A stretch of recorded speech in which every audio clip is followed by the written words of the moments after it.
Olá, seja bem-vindo ao meu canal. Aqui quem fala é o Eduardo. E hoje, dando continuidade ao meu projeto de leitura da Bíblia diária, hoje vou ler a Bíblia de Estudo NTLH. Hoje lendo a partir do capítulo 10 do livro de 1 Coríntios. 1 Coríntios capítulo 10. Que aqui nesta Bíblia tem como título Conselhos contra a Adoração de Ídolos. Irmãos, eu quero que vocês lembrem do que aconteceu com os nossos antepassados que seguiram Moisés. Todos foram protegidos pela nuvem e passaram pelo Mar Vermelho. Como seguidores de Moisés, eles foram batizados na nuvem e no mar. Todos comeram da mesma comida espiritual e beberam da mesma bebida espiritual, pois bebiam daquela rocha espiritual que ia com eles, e a rocha era Cristo. Mas Deus não ficou contente com a maioria deles, e por isso eles morreram e os seus corpos ficaram espalhados no deserto. Tudo isso aconteceu a fim de nos servir de exemplo, para nós não querermos coisas más como eles quiseram, nem adorarmos ídolos, como alguns deles adoraram. Como dizem as Escrituras Sagradas, o povo sentou-se para comer e beber e se levantou para se divertir. Não devemos cometer imoralidade sexual, como alguns deles fizeram. E porque eles fizeram isso, 23.000 deles caíram mortos num só dia. Não devemos pôr à prova a paciência de Cristo, como alguns deles fizeram, e por isso foram mortos pelas cobras. Vocês não devem se queixar, como fizeram alguns deles, e por isso foram destruídos pelo anjo da morte. Tudo isso aconteceu com os nossos antepassados, a fim de servir de exemplo para os outros, e aquelas coisas foram escritas a fim de servirem de aviso para nós, pois estamos vivendo no fim dos tempos. Portanto, aquele que pensa que está de pé, é melhor ter cuidado para não cair. As tentações que vocês têm de enfrentar são as mesmas que outros enfrentam.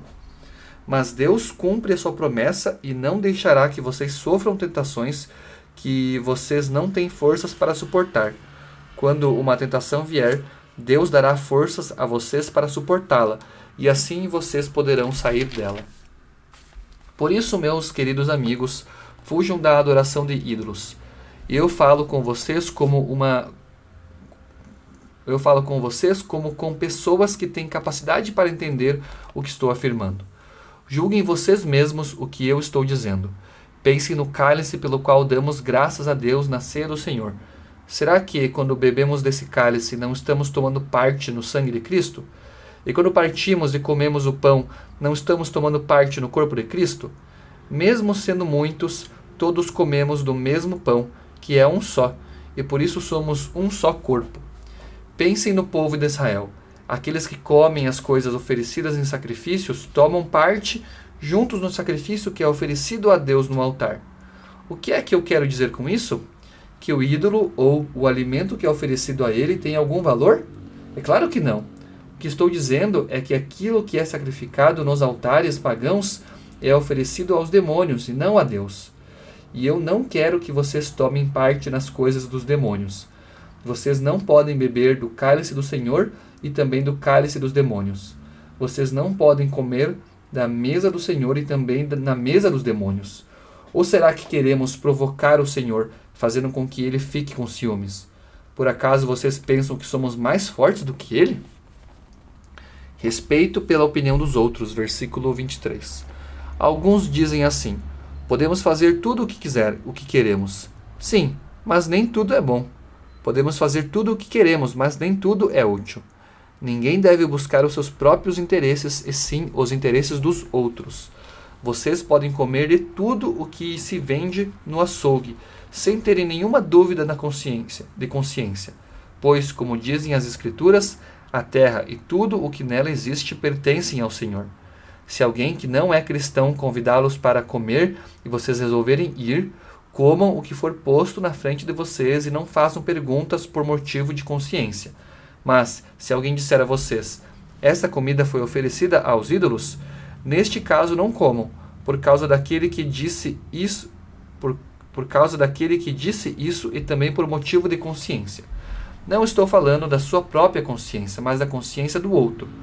Mas alguém pode perguntar, por que é que a minha liberdade deve ser diminuída pela consciência dos outros?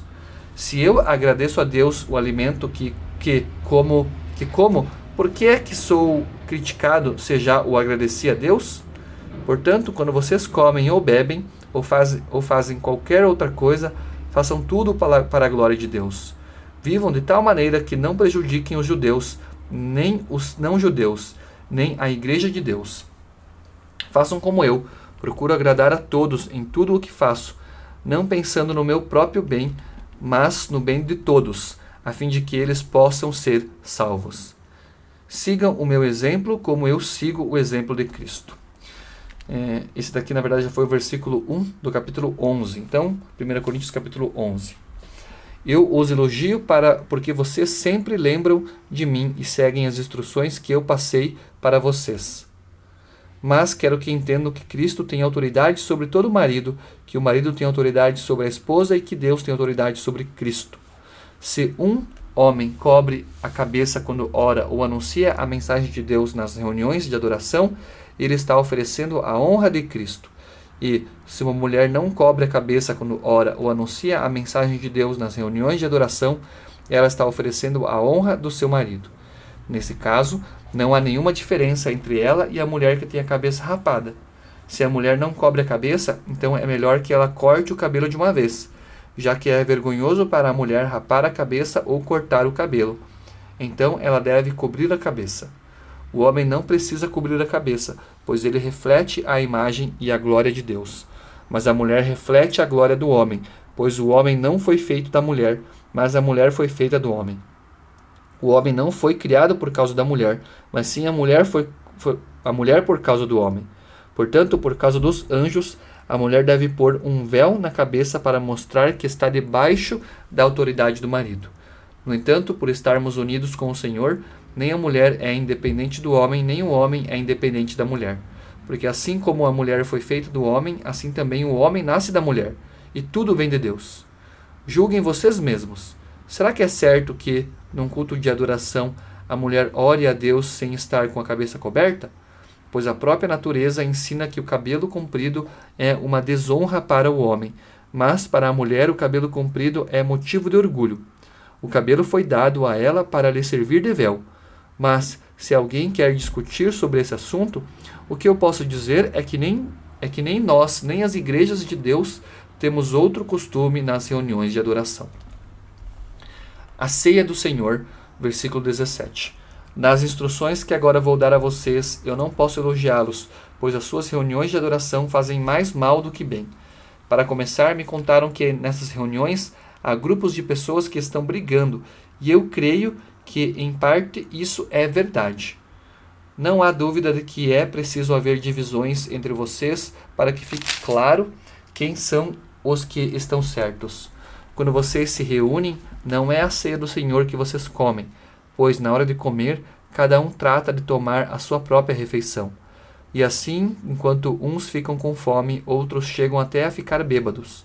Por acaso vocês não têm as suas próprias casas onde podem comer e beber? Ou será que preferem desprezar a igreja de Deus e envergonhar os que são pobres? O que é que vocês esperam que eu lhes diga? Querem que eu os elogie? É claro que eu não vou elogiá-los, porque eu recebi do Senhor este ensinamento que passei para vocês, que o Senhor Jesus, na noite em que foi traído, pegou o pão e deu graças a Deus. Depois partiu o pão e disse: Isto é o meu corpo, que é entregue em favor de vocês. Façam isto em memória de mim.